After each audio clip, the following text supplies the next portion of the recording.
दोस्तों, मैं पंकज कुमार। स्वागत है आपका पावर विल में। आज हम वीकली करंट अफेयर्स की इस सीरीज को आगे बढ़ाते हुए डिस्कस करते हैं मार्च 8 से लेके 14 तक के करंट अफेयर्स को। अगर आपको इसका पीडीएफ चाहिए तो आप हमारे टेलीग्राम चैनल से डाउनलोड कर सकते हो, जिससे कि आप टेलीग्राम पे डायरेक्ट सर्च करना पावरविल और आपको हमारा चैनल मिल जाएगा। आप इसे ज्वाइन कर लेना, या फिर मैं नीचे डिस्क्रिप्शन में भी इसका लिंक दे दूंगा, आप वहां से भी हमारा चैनल डाउनलोड कर सकते हो। ठीक है। और आगे बढ़ने से पहले ये क्वेश्चन आप लोगों के लिए है। एट प्रेजेंट करंट में हमारे minister of youth and sport कौन है? हमारे यानी कि स्पोर्ट एंड यूथ मिनिस्टर कौन है? किरण रिजिजू, पेमा खांडू, एन बीरेन सिंह, भूपेश बघेल।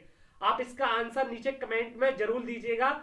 और इट डजेंट मैटर आप सही अटेम्प्ट करो या राइट, मायने ये रखता है कि आप अटेम्प्ट करो। एटलीस्ट अगर आप गलत करोगे तो कल जाके सही भी करोगे। आप अटेम्प्ट जरूर करिएगा इसको। बढ़ते हैं हमारे पहले क्वेश्चन की तरफ। ये पूछ रहा है इंडिया का पहला फॉरेस्ट हीलिंग सेंटर कहां पर ओपन किया गया है? तो इसका राइट आंसर है रानीखेत। ये देखिए, इसके बारे में डिस्कस करते हैं। ये देखिए, एएनआई का ट्वीट है। Uttarakhand India first forest healing centre inaugurate in Kalika Ranikhet. ये देखिए, अब बात करें रानीखेत, तो रानीखेत कहां पड़ता है? उत्तराखंड के अंदर। अब बात करें इसमें होगा क्या, तो देखो इसके अंदर क्या है कि जो हमारी फॉरेस्ट है उनको प्रिजर्व किया जाएगा। हम उनको कैसे हेल्थी रख सकते हैं? जब हमारे फॉरेस्ट हेल्थी रहेंगे तो ऑफकोर्स सीधी बात है कि जो पीपल्स है यानी कि जो हम आम लोग हैं वो भी हेल्थी रहेंगे। और ये क्या है कि एक जापानीज टेक्निक है जो कि फॉलो करते हैं जापान में बहुत ही ज्यादा, उसी को फॉलो किया जा रहा है, जिसको बोलते हैं सिरिन यूको। ठीक है। और आप बढ़ते हैं नेक्स्ट। ये देखिए, अब डिस्कस करते हैं उत्तराखंड के बारे में, जो कि रिसेंटली बहुत ही न्यूज में था, आप सबको पता रहा होगा। देखिए, रानीखेत क्या है? एक मेजर हिल टूरिस्ट डेस्टिनेशन है उत्तराखंड के अंदर। और उत्तराखंड को ब्रिटिश राज में देहरा के नाम से जाना जाता था। और उत्तराखंड का पहले उत्तरांचल नाम था, जो कि 1 जनवरी 2007 को बदलकर उत्तराखंड रख दिया गया। अब बात करें उत्तराखंड की, तो 9 नवंबर 2000 को ये उत्तर प्रदेश के, ये देखिए, नॉर्थ पार्ट से अलग होके एक अलग स्टेट बना, जब उत्तराखंड कहलाया। आप याद रखिएगा ये। और बात करें उत्तराखंड, तो उत्तराखंड की देखो समर कैपिटल है गैरसान, जो कि 280 किलोमीटर है देहरादून से। विंटर कैपिटल है देहरादून। और गैरसान की बात करें तो ये जून 2020 में ही बनी है। ठीक है। और पहले उत्तराखंड में सिर्फ 2 ही डिवीजन होते थे, एक गढ़वाल और एक कुमाऊं। अब इसके अंदर एक तीसरा डिवीजन और बना दिया है for the better public administration के लिए। तो आप ये जरूर याद रखिएगा, ये कुमाऊं रेजिमेंट है जहां से इंडियन आर्मी की कुमाऊं रेजिमेंट निकलती है। ये गढ़वाल रीजन है, यहाँ से गढ़वाल राइफल जो एक रेजिमेंट है वो निकलती है। और ये जो तीसरा एडमिनिस्ट्रेटिव रीजन है ये अभी रिसेंटली बनाया गया है। और ये देखिए, उत्तराखंड के सीएम आपको पता होगा अभी रिजाइन कर दिए थे, तो अभी ये उत्तराखंड के न्यू सीएम बने हैं, जिनका नाम है श्री तीरथ सिंह रावत। ये इनका फोटो है, जरूर याद रखिएगा। और उत्तराखंड की सीएम है श्री बेबी रानी मौर्य। ठीक है। बढ़ते हैं हमारे नेक्स्ट क्वेश्चन की तरफ। इंटरनेशनल वुमेन्स डे, जो कि 8 मार्च को सेलिब्रेट करते हैं हम एवरी ईयर, मैंने आपको पहले ही बता दिया। इसका थीम क्या है इस बार का? तो इसका राइट आंसर है D, women in leadership achieving an equal future in कोविड-19 वर्ल्ड। ये देखिए, अब बात करते हैं इंटरनेशनल वुमेन्स डे की। तो देखिए, 8 मार्च को एवरी ईयर हम इंटरनेशनल वुमेन्स डे मनाते हैं। इस बार की जो थीम है वो है women in leadership achieving an equal future in कोविड-19 वर्ल्ड। अब बात करें इंटरनेशनल वुमेन्स डे की, तो देखिए सबसे पहले जो इंटरनेशनल वुमेन्स डे मनाया गया था वो 1911 में मनाया गया था, जो कि Germany, Australia, Switzerland and Denmark ने मनाया था। 1975 में यूनाइटेड नेशन ने इसको ऑफिशियली रिकॉग्नाइज किया। और ये देखिए, सबसे पहले जो पहला इंटरनेशनल वुमेन्स डे मनाया गया था, ये उसका थीम या लोगो आप जो भी कहें वो है। और अब यही अब बात करें इंटरनेशनल मेंस डे की, तो ये नवंबर 19 यानी कि 19 नवंबर को मनाया जाता है एवरी ईयर। और 1919 से ये मतलब कि 1990 से हम लगातार इसको सेलिब्रेट करते आ रहे हैं। आप याद रखिएगा। ये देखिए, यूएन का official site international women's day, ये उनका इस बार का लोगो था। और आप ये देखिए, ये बताया गया है इसके बारे में। और ये देखिए, थीम भी दिया है women in leadership achieving an equal future in कोविड-19 वर्ल्ड। आप ये थीम जरूर याद रखिएगा, किसी भी एग्जाम में डायरेक्ट पूछी जा सकती है आपसे। और 8 मार्च को मनाया जाता है बाय यूएन, जरूर याद रखिएगा। बढ़ते हैं हमारे नेक्स्ट क्वेश्चन की तरफ। जो कि है कि हाल ही में किस कंट्री ने 10 लाख बॉलीवर का नोट रिलीज किया है। आप सोचिए 10 लाख बॉलीवर, तो इसका राइट आंसर क्या है?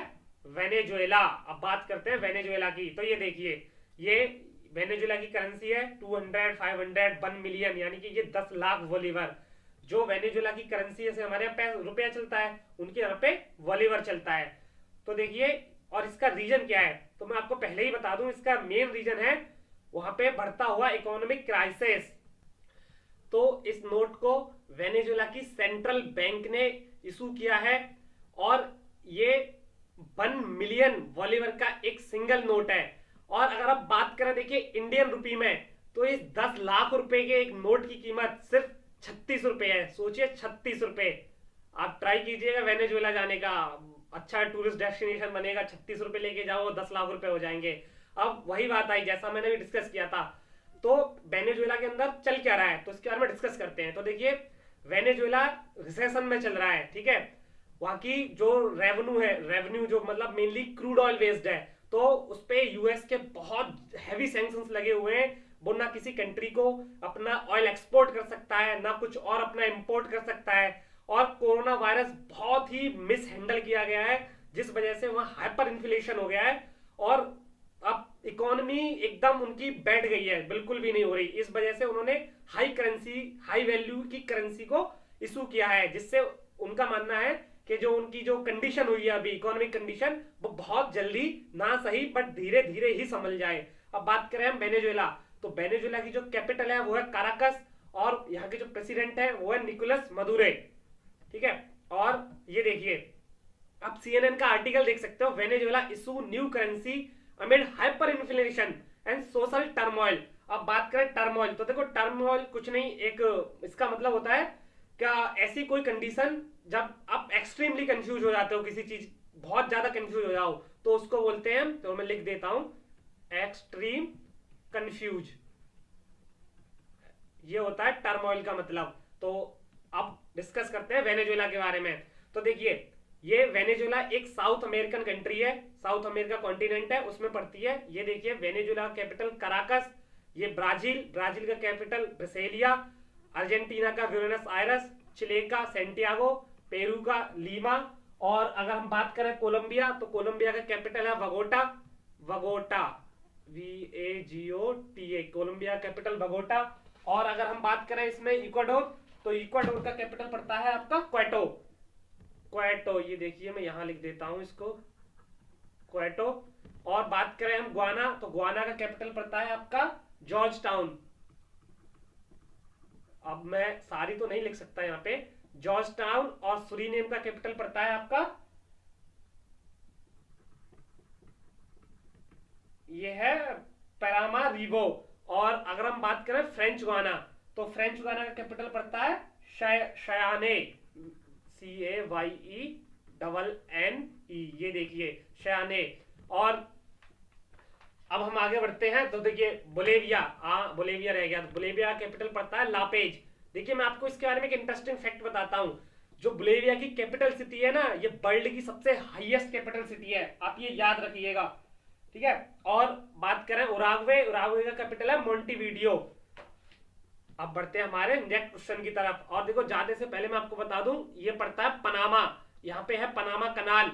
तो जो पनामा कनाल है, ये क्या करती है हमारी, यानी कि जो कैरेबियन ओशन है हमारा पूरा का पूरा, और ये हमारा पैसिफिक ओशन है, तो कैरेबियन ओशन को पैसिफिक ओशन से जोड़ती है। ये मैन मेड कनाल है, ये पनामा है, पनामा का कैपिटल पड़ता है पनामा सिटी, ठीक है। अब बढ़ते हैं हमारा next question. Prime minister Narendra Modi ने 9 मार्च को एक फ्रेंडशिप ब्रिज इनॉग्रेट किया गया है, तो ये किन दो कंट्रीज के बीच में इनॉग्रेट किया गया है, तो इसका राइट आंसर है इंडिया एंड बांग्लादेश। ये देखिए, इसके बारे में डिस्कस करते हैं। देखिए आप आर्टिकल देख सकते हो, PM Narendra Modi inaugurates Maitri Setu between India and Bangladesh on March 9। इसकी जो लेंथ है टोटल 1.9 किलोमीटर है, और ये किस किस को कनेक्ट करेगा, तो ये देखिए सबरूम जो कि त्रिपुरा के अंदर पड़ता है इंडिया में, उसको, और जो रामगढ़ है जो कि बांग्लादेश में पड़ता है, उसको कनेक्ट करेगा। और ये किस रिवर के ऊपर बना हुआ है, तो ये फैनी रिवर के ऊपर बना हुआ है। ये देखिए फैनी रिवर के ऊपर बना गया है। और इसी के साथ साथ हमारे पीएम ने NH208 को भी इनॉग्रेट किया गया है। और बात करें हम बांग्लादेश, तो बांग्लादेश की जो कैपिटल है वो है ढाका, यही करेंसी है टका। एंड यहाँ की जो पीएम है वो शेख हसीना है, जो कि 2009 से लगातार बनी हुई है। प्रेसिडेंट अब्दुल हामिद हैं। अब ये देखिए, और मोस्ट क्वेश्चन, अभी 26 मार्च को prime minister Narendra Modi after 15 month के बाद बांग्लादेश ट्रेवल करेंगे। ये क्वेश्चन आप नोट कर लीजिएगा किसी भी एग्जाम में, कि वो पहली कंट्री होगी बांग्लादेश जो कोविड काल के बाद प्राइम मिनिस्टर पहली कंट्री है जिसको विजिट करेंगे बांग्लादेश। अब बात करें बांग्लादेश की, तो देखिए ये त्रिपुरा को यहाँ पे कनेक्ट करेगा। और त्रिपुरा एक ऐसी स्टेट है जो कि तीनों साइड, यानी कि 3 साइड से बांग्लादेश से घिरी हुई है।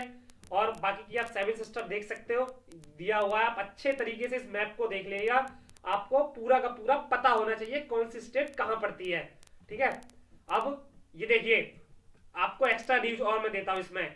अभी क्या हो रहा है कि आने वाले, मतलब जो टाइम आने वाला है उसमें जो बांग्लादेश है अपना 75th इंडिपेंडेंस डे मनाएगा, क्योंकि वो किससे आजाद हुआ था? पाकिस्तान से।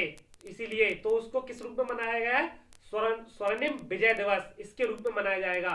तो इंडियन नेवी की 2 शिप वहां पे गई है पार्टिसिपेट करने के लिए।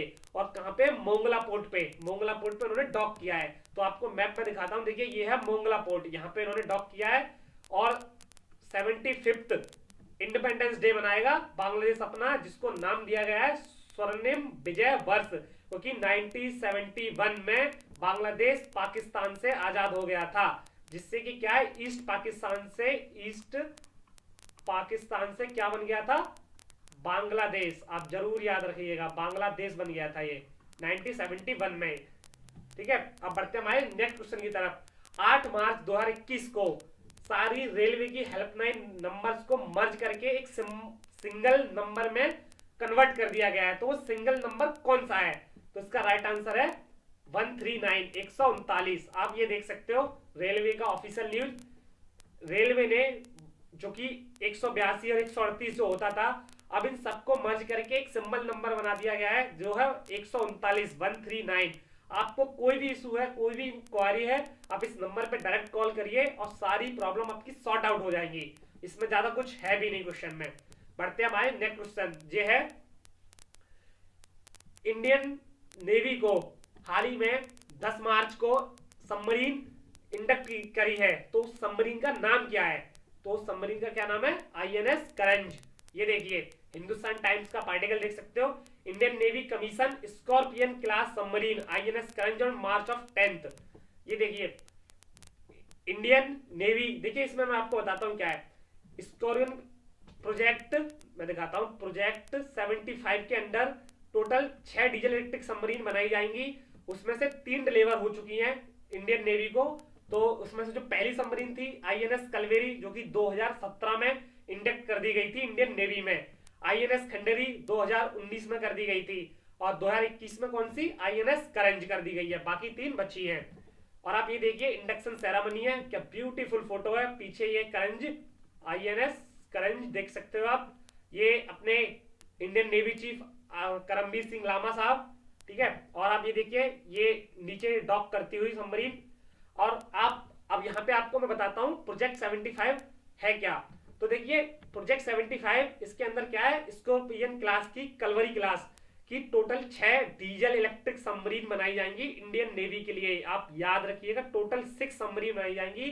और इनमें एयर इंडिपेंडेंट प्रोपल्सन सिस्टम लगाया जाएगा, जिसको शॉर्ट में AIP बोलते हैं। आने वाला थोड़ी बहुत देर में मैं आपको डिस्कस करूंगा AIP होता क्या है। ठीक है, और बात करें पहली सबमरीन, मैंने जैसा आपको बोला INS कलवेरी, जो कि 2017 में कमीशन कर दी गई है। INS खंडेरी 2019 में। INS करंज ये देखिए 10 मार्च 2021 को कर दी गई और ये एक्टिव है अभी। अब इसके बाद आएगी बेला, बागिर और बक्सीर आएगी। ठीक है, और इन 2 के सी ट्रायल चल रहे हैं। और INS बक्सीर क्या है? Under construction. इसको बना कौन रहा है? मझगांव डॉक लिमिटेड, ये याद रखिएगा आप। और ये सारी की सारी डीजल इलेक्ट्रिक सबमरीन है, ना कि आपकी न्यूक्लियर पावर्ड सबमरीन। क्योंकि न्यूक्लियर पावर्ड सबमरीन इंडिया के पास सिर्फ कितनी है? 2 सबमरीन है।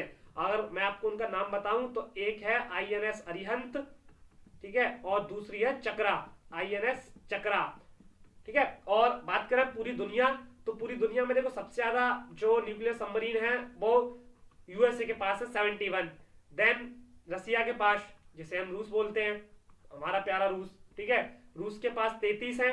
और बात करें चाइना, तो चाइना का कभी ऑफिशियल तो नहीं हुआ है, लेकिन जितना अभी मीडिया न्यूज आती है उनसे टोटल 6 न्यूक्लियर सबमरीन है चाइना के पास, और जो कि हमें कहीं ना कहीं जरूरत है उनसे बीट करने के लिए चाइना को, क्योंकि साउथ चाइना सी या फिर आप इंडियन ओशन ले लो, चाइना के बढ़ते हुए अग्रेशन को देखते हुए इंडिया बहुत ही तेजी से काम कर रहा है सबमरीन के ऊपर। हमारा नेक्स्ट क्वेश्चन है, हाल ही में DRDO defence research and development organisation ने एक सक्सेसफुली टेस्ट किया है किसका, तो उसका राइट आंसर क्या है, AIP, air independent propulsion system, जैसा कि मैंने आपको अभी बताया था। तो देखिए ये एक प्रोटोटाइप है, इसको लैंड बेस यानी कि जमीन पर टेस्ट किया गया है, ठीक है। और इसके अंदर क्या है, ये सबमरीन्स को हेल्प करेगा, मैं अभी आपको आगे बताता हूं कि ये है क्या। और बात करें DRDO, तो DRDO को जो स्टैब्लिशमेंट हुआ था वो 1958 में हुआ था, हेडक्वार्टर न्यू दिल्ली में है। इसके जो मिनिस्टर हैं श्री, हमारे जो डिफेंस मिनिस्टर श्री राजनाथ सिंह जी हैं, और इसके जो हेड है DRDO के वो हैं श्री डॉक्टर G सतीश रेड्डी साहब, ठीक है। अब ये देखिए DRDO का official tweet, DRDO achieve an important milestone, आप देखिए वर्ड माइलस्टोन यूज किया है, in a development of AIP, air independent propulsion system, providing a land based prototype on March 2021। अब देखो क्या होता है, जैसे कि कोई सबमरीन है, जैसे डीजल सबमरीन, न्यूक्लियर सबमरीन तो पानी के अंदर बहुत ही लंबे टाइम तक रह सकती है, क्योंकि वो न्यूक्लियर पावर होती है, तो उसको ऊपर नहीं आना। आप ये समझ लीजिए कि भुसके ढेर में सुई ढूंढने जैसा है अगर समंदर में है तो वो। लेकिन डीजल इलेक्ट्रिक सबमरीन के अंदर एक ये कमी है कि उसको थोड़े टाइम बाद उसकी जो बैटरीज होती है जिससे उसके प्रोपल्शन चलते हैं वो क्या होती है, ड्रेन हो जाती है, यानी कि डाउन हो जाती है। तो उन्हें चार्ज करने के लिए ऊपर आना पड़ता है ऑक्सीजन के लिए, क्योंकि ऑक्सीजन से उसका इंजन चलता है, देन बैटरी रिचार्ज होती है। तो अगर वो ऊपर आएगी तो उसको जो दुश्मन जो सबमरीन या शिप है वो उसको ट्रैक कर लेंगे और डिस्ट्रॉय कर देंगे। तो इसके लिए क्या है, AIP, DRDO इस पे काम कर रहा है।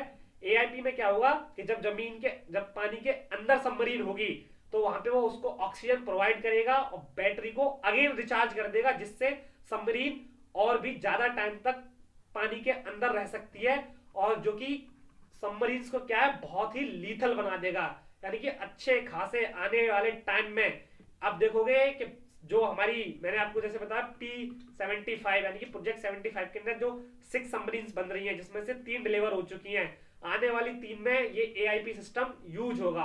आप याद रखिएगा AIP होता क्या है।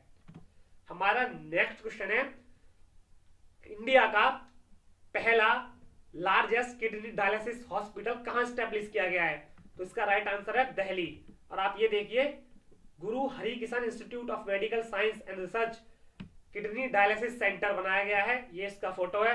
और आप ये देखिए, आप जी न्यूज का आर्टिकल देख सकते हो, India biggest kidney dialysis hospital open at the Bala Sahib gurdwara in New Delhi, ठीक है। अब बात करते हैं डायलिसिस, तो देखो क्या होता है, हमारी जो किडनी क्या है, एक ब्लड को फिल्टर करने का काम करती है। जब किडनी के अंदर ये फिल्टर करने का काम करना बंद कर दीजिए, इसमें क्या होता है, disease CKD, chronic kidney disease, ये हो जाती है। तो जो अमोनिया नाइट्रेट जो भी होता है वो फिल्टर नहीं हो पाता, तो मशीन के थ्रू इसको, जिसको मशीन का नाम होता है क्या कहते हैं, डायलाइजर, उसके थ्रू इसको फिल्टर किया जाता है, और उसको अगेन एंड अगेन करने की जरूरत पड़ती है हमारी किडनी अगर फेल हो जाए तो इसी को हम डायलिसिस बोलते हैं, ठीक है। आप याद रखिएगा, क्योंकि वेस्ट जितना भी मटेरियल होता है उसको बाहर निकाला जाता है, और ये दिल्ली के अंदर ओपन हुआ है, बस इतना ही है, याद रखिएगा। अब बात करते हैं नेक्स्ट, वो कौन सी दो स्पेस एजेंसी हैं जो एक रडार बनाएंगी जो वो अर्थ ऑब्जर्वेशन सैटेलाइट के लिए काम करेगी, तो इसका राइट आंसर क्या है हमारा, आई होप अगर आपको आता है तो आपने अटेम्प्ट कर लिया होगा, इसका राइट आंसर है इसरो एंड नासा। और आप देखिए द हिंदू का आर्टिकल देख सकते हो, ISRO यानी कि ISRO develop radar for joint earth observation satellite mission with NASA. ये देखिए मैंने आपको बता दिया, ये क्या है, एक रडार बनाएंगे जो कि अर्थ के ऑब्जर्वेशन के लिए होगी, जिसमें क्या है, एक सिंथेटिक एपर्चर रडार का यूज होगा। और ये मिशन है, इस मिशन का नाम क्या है, आप ये जरूर याद रखिएगा, निसार। इस मिशन का ही नाम है Nisar. N for NASA, I for ISRO, S for synthetic, A for aperture और R फॉर रडार। और इसको 2022 में श्रीहरिकोटा आंध्र प्रदेश से लॉन्च किया जाए। इस मिशन पर काम इसरो और नासा दोनों मिलकर कर रहे हैं, पर आप ये देखिए बड़ी बात है कि इसको लॉन्च ISRO करेगा। ठीक है, बढ़ते हैं नेक्स्ट। ये देखिए नासा का ऑफिशियल साइट से मैंने लिया है, ये NASA jet propulsion laboratory, California institute of technology. ये कि NASA ISRO SAR mission NISAR to dedicated US and Indian InSAR mission. मैंने आपको बताया निसार का full form NASA ISRO synthetic aperture radar. और आप देखिए मुझे जो नासा की सबसे अच्छी बात लगती है, ये देखिए इनके हर प्रोजेक्ट के नीचे काउंटडाउन चलता होता है। इसमें देखिए 1 ईयर इतना दिन ये अभी बकाया है, जो कि काफी अच्छा फील देता है। अब बात करते हैं इसरो और नासा की। तो देखिए इसरो की जो स्थापना हुई थी वो 15 अगस्त 1969 में हुई थी। ठीक है, इसके हेडक्वार्टर कहाँ पे है? बेंगलोर। इसके हेड है अपने केशवन रेड्डी, यानी केशवन साहब। ठीक है, और बात करें नासा, तो देखिए नासा का जो स्टेब्लिशमेंट हुआ था वो हुआ था 1958 में। ठीक है, और इसके जो हेडक्वार्टर है वो वॉशिंगटन DC में है, और जिसके जो एडमिनिस्ट्रेटर है वो स्टीव जबकी हैं। आप जरूर याद रखिएगा। और ये मिशन बहुत ही जरूरी है नासा और इसरो के लिए। आप ये समझ लीजिए जितनी भी अब तक की अर्थ ऑब्जर्वेशन सैटेलाइट्स हैं या जितने मिशन हैं, ये सारी की सारी डायमेंशंस को चेंज करके रख देगा। ये ऐसी बेहतरीन से बेहतरीन इमेज देने वाला है। ठीक है, बढ़ते हैं हमारे नेक्स्ट क्वेश्चन की तरफ। इंडिया और उज्बेकिस्तान के बीच में एक फील्ड ट्रेनिंग एक्सरसाइज स्टार्ट हुई है जिसका नाम है दस्तलेक। ये कौन सा एडिशन है इसका? बहुत ही सिंपल क्वेश्चन है, अगर आपको पता होगा तो। इसका राइट आंसर है सेकंड एडिशन। ये देखिए अपने डिफेंस मिनिस्टर श्री राजनाथ सिंह जी का ट्वीट, और श्री 1008 जो बोलते हैं, second edition of India Uzbekistan military exercise start from today. जो कहां पे होने वाला है? उज्बेकिस्तान के साथ होने वाला है। ठीक है, कहां? रानीखेत उत्तराखंड में। आप याद रखिएगा। ठीक है, और ये कहां कंटिन्यू रहेगा? 19 मार्च तक। ठीक है, और बात करें इसके फर्स्ट एडिशन की तो वो नवंबर 2019 में हुआ था। ये आप देखिए दस्तलेक सेकंड, ये देखिए ग्लोब मास्टर C-17, और ये इंडियन आर्मी और ये उज्बेकिस्तानी आर्मी दोनों का पार्टिसिपेट करते हुए। और देखिए आप ये लिस्ट जरूर याद रखिएगा। मैंने सारी की सारी जितनी इंपॉर्टेंट एक्सरसाइज हैं सबके मैंने आपको दे दिया है। जैसे बात करें संप्रति, तो इंडिया बांग्लादेश के बीच में होती है। मैत्री शक्ति इंडिया श्रीलंका, सूर्य किरण इंडिया नेपाल, धर्मा गार्डियन इंडिया जापान, शक्ति एक्सरसाइज खाली तो ये है इंडिया फ्रांस, गरुड़ा शक्ति India Indonesia, nomadic elephant India and Mongolia, युद्ध अभ्यास इंडिया USA, वज्र प्रहार इंडिया US। ठीक है, और मैत्री एक्सरसाइज इंडिया एंड थाईलैंड। अब बात करें उज्बेकिस्तान की, तो देखिए आपको बहुत इंटरेस्टिंग फैक्ट बताता हूं कि देखो उज्बेकिस्तान जो पूरी दुनिया में सिर्फ 2 ही ऐसी कंट्री हैं जो डबल लैंडलॉक्ड कंट्री हैं। अब आप कहोगे कि डबल लैंडलॉक क्या होता है? तो देखो एक तो उज्बेकिस्तान है और दूसरी है जिसको हम बोलते हैं लेचस्टेन। ये आप याद रखिएगा, यूरोपियन कंट्री है, सॉरी फॉर प्रोनाउंसिएशन। ठीक है, बात करें उज्बेकिस्तान, तो उज्बेकिस्तान का कैपिटल है ताशकंद, करेंसी है सोम, और यहाँ के जो PM है वो है अब्दुल्ला निजामातोविक। आप याद रखिएगा बस इनका नाम। ठीक है, अब देखो डबल लैंडलॉक, तो देखिए क्या है, ये उज्बेकिस्तान है। उज्बेकिस्तान के जो आसपास की जितनी कंट्री है, जैसे कजाकिस्तान हो गई, उज्बेकिस्तान सराउंडेड है 5 कंट्रियों से जिनका नाम एंड होता है स्तान से। याद रखिएगा स्तान, जैसे कि ये वाली अफगानिस्तान में लिख देता हूं, अफगानिस्तान, ये अफगानिस्तान, तजिकिस्तान, किर्गिस्तान, कजाकिस्तान और तुर्कमेनिस्तान, पांचों का नाम स्तान से खत्म होता है। और आप देखिए ये तो लैंडलॉक्ड है ही है, इसके बराबर में तुर्कमेनिस्तान भी लैंडलॉक्ड है, अफगानिस्तान भी लैंडलॉक्ड है, तजिकिस्तान भी लैंडलॉक्ड है, और किर्गिस्तान भी लैंडलॉक्ड है, और ये भी लैंडलॉक्ड है। तो ये क्या है? डबल लैंडलॉक्ड हो गई, क्योंकि ये खुद लैंडलॉक्ड और इसके जो सराउंडिंग वाली कंट्री है ये भी लैंडलॉक्ड। तो ये क्या है? डबल लैंडलॉक्ड हो गई। और दुनिया में ऐसी सिर्फ 2 ही कंट्री है, एक उज्बेकिस्तान और एक मैंने आपको बताया लेचस्टेन, ये जो यूरोपियन कंट्री है। और आप अब कहोगे कि सर ये डबल लैंडलॉक कहाँ है? ये तो कैस्पियन सी आ गया यहाँ। तो देखो जो कैस्पियन सी है ये भी लैंडलॉक्ड है, यानी कि इस वाले सी का किसी भी सी या किसी भी नदी के साथ कोई डायरेक्ट लिंकेज नहीं है, बस ये पूरा का पूरा घिरा हुआ सराउंडेड से। तो इसको भी हम लैंडलॉक ही बोलेंगे, आप याद रखिएगा। बात करें तुर्कमेनिस्तान, तो तुर्कमेनिस्तान कैपिटल अश्गाबट, तजिकिस्तान का दुशानबे, किर्गिस्तान का बिस्केक और कजाकिस्तान का अस्ताना और अफगानिस्तान का आपको पता ही होगा काबुल। आप जरूर याद रखिएगा। ये देखिए, और आप अच्छे से मैप में, ये रसिया, मंगोलिया, चाइना, ये देखिए अफगानिस्तान, और ये आपको दिख रहा है उज्बेकिस्तान। और मैंने आपको जैसा बताया था ये कैस्पियन सी है, तो अब ये ब्लैक सी है। अब इसका यहाँ कहीं डायरेक्ट कनेक्शन नहीं है, तो ये क्या है, एक लैंड लॉक्ड सी हो गया, चारों तरफ जमीन से घिरा है। जब ये जमीन से घिरा है, ये जमीन से घिरा है, तो ये क्या हो गई, डबल लैंड लॉक्ड कंट्री हो गई, दोनों की दोनों। और जैसा मैंने आपको बताया था इसके बारे में, लेचस्टेन के बारे में, तो ये कंट्री जो है दो कंट्रियों से घिरी हुई है, जो कि स्विट्जरलैंड और ऑस्ट्रेलिया है, और ये भी डबल लैंड लॉक्ड कंट्री है। इसका कैपिटल है वेजूज, और इसकी जो करेंसी है वो है स्विस फ्रैंक। आप याद रखिएगा। ये देखिए ऑस्ट्रेलिया कैपिटल है वियना। चलो मैं बता देता हूं, जहां पे क्या है, ओपेक के हेडक्वार्टर। और इस स्विट्जरलैंड का क्या है, ये आप मुझे खुद बताइएगा, स्विट्जरलैंड का कैपिटल क्या है, वैसे दिया है, आप बताएंगे क्या, ठीक है। और इसके आसपास की सारी कंट्रीज आप देख लीजिएगा। बस आप ये दो नाम जरूर याद रखिएगा। बस पूरी वर्ल्ड में सिर्फ दो ही कंट्री ऐसी हैं जो डबल लैंड लॉक्ड है।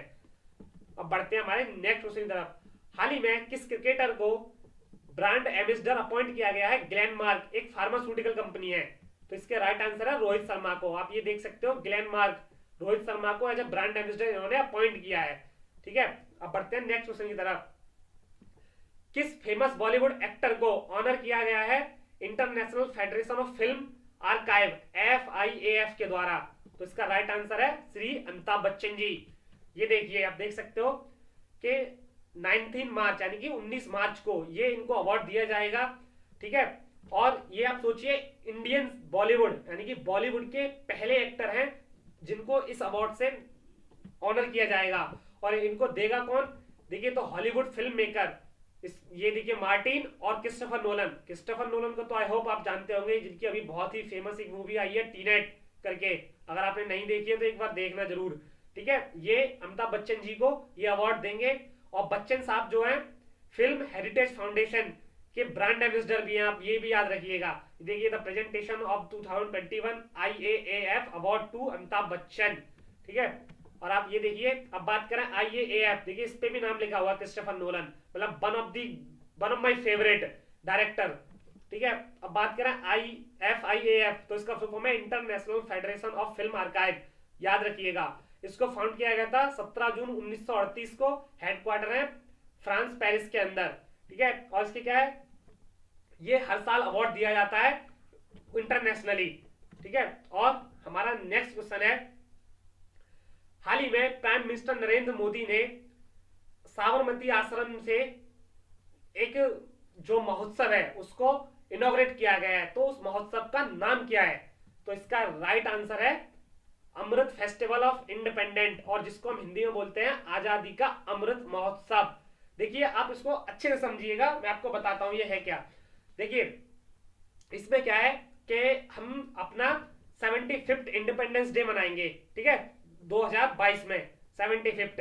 तो इसके लिए क्या है कि पूरी साल भर हम पूरी कंट्री में डिफरेंट टाइप्स के फेस्टिवल्स, कल्चर्स को हम सेलिब्रेट करेंगे।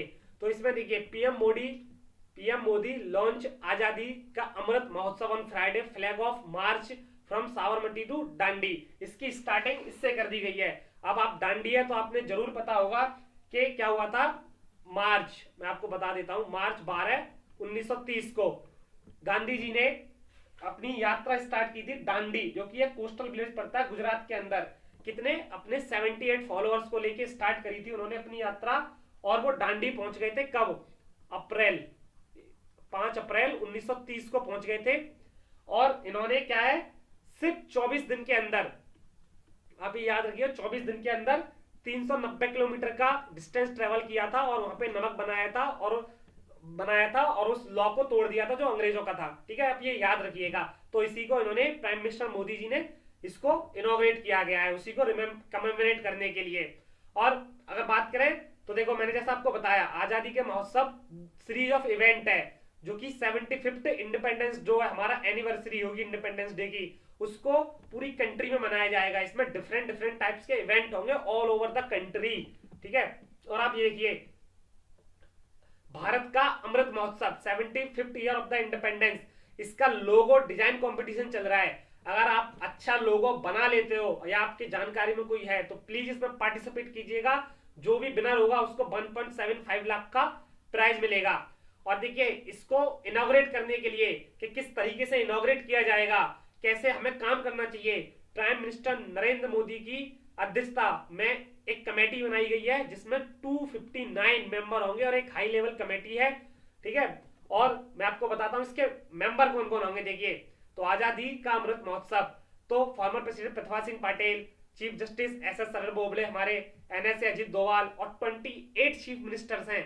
लता मंगेशकर भी हैं इसमें, Amartya Sen Nobel peace prize जिन्हें मिल चुका है जो इकलौते इंडियन है, लाल कृष्ण आडवाणी साहब, सोनिया गांधी कांग्रेस की प्रेसिडेंट हमारी, ठीक है, तृणमूल कांग्रेस की जो वेस्ट बंगाल की chief minister Mamata Banerjee, Mulayam Singh Yadav ex CM of UP, और Mayawati ex CM of UP, इन सबको इसमें मतलब मेंबर चुना गया है इस कमेटी के अंदर। ये बताएंगे किस तरीके से काम होना चाहिए और कैसे हम इसको सेलिब्रेट करेंगे। ठीक है, बढ़ते हैं हमारे नेक्स्ट क्वेश्चन की तरफ। वो कौन सी फर्स्ट इंडियन वुमेन क्रिकेटर बनी है जिन्होंने अपने 10,000 रन कंप्लीट कर लिए हैं इंटरनेशनल क्रिकेट में? इसका राइट आंसर है मिथाली राज। और आप ये देख सकते हो बीसीसीआई का ट्वीट देख सकते हो, जिसके सेक्रेटरी कौन है? जय शाह, श्री अमित शाह जी के बेटे।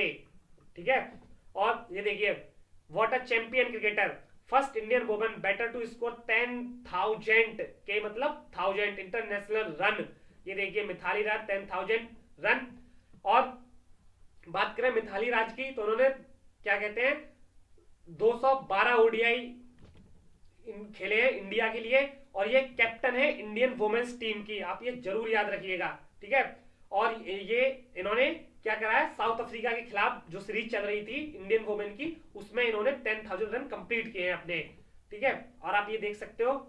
और इनका क्या है, जैसे कि मतलब मोस्ट ऑफ लोग क्या है सचिन तेंदुलकर जो गॉड ऑफ क्रिकेट बोले जाते हैं, उनसे कंपैरिजन किया जाता है कि उनके बराबर स्कोर कर सकते हैं, क्योंकि देखो अभी इनको 20 साल हुए हैं मतलब खेलते हुए, और सचिन तेंदुलकर साहब 22 साल तक खेले थे। ठीक है, ये तो अभी इनका टाइम बाकी है, और ये सिर्फ एक से पीछे हैं जो कि इंग्लैंड की हैं, चार्लोटे एडवर्ड, जिन्होंने 309 मैच के अंदर 10,273 रन बनाए हैं, और इनके 10,001 रन है 311 इनिंग्स के अंदर। ठीक है, पूरे वर्ल्ड में सेकंड नंबर पे आती हैं, ये याद रखिएगा। ये इनका रिकॉर्ड भी ब्रेक कर सकती हैं अगर खेलती रहे तो। बढ़ते हैं, अब हमारा स्लाइड हो चुकी है खत्म। आई होप आपको वीडियो अच्छा लगा होगा। अगर अच्छा लगे तो नीचे कमेंट्स करके बताइएगा, और प्लीज चैनल को लाइक कर दीजिए, शेयर कर दीजिए, सब्सक्राइब कर दीजिए। मिलते हैं नेक्स्ट वीडियो में। Till then take care, bye bye.